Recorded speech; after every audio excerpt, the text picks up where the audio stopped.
Hey y'all, my name is Luke. I make bags from high performance materials that would otherwise be discarded, but today I'm back here on the boat project. Give you a quick update of what I've been up to.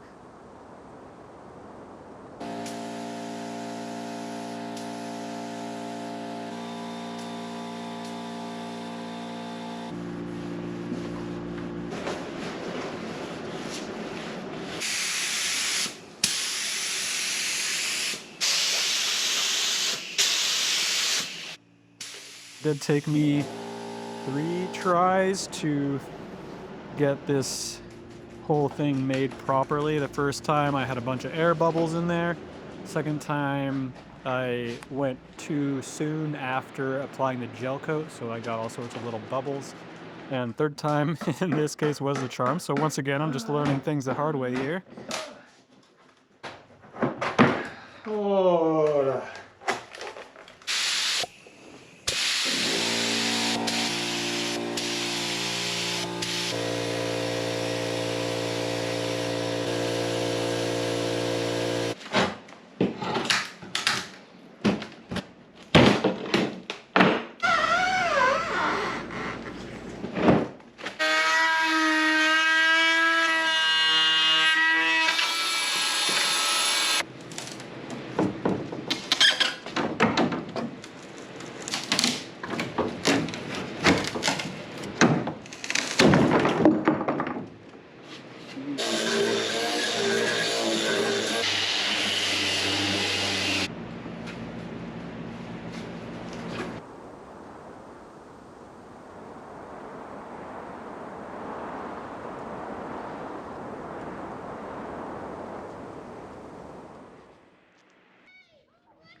This is a sit-down paddleboard.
So yeah, that's what the boat looks like right now. I've been trying to spend more time out here when I'm not in the shop making bags, but there's also some family stuff going on, so progress is a little bit slow, but I feel like I'm learning a little bit and just keeping at it and making progress. So anyway, that's it for today. Thanks so much for watching. I'll see you guys next time.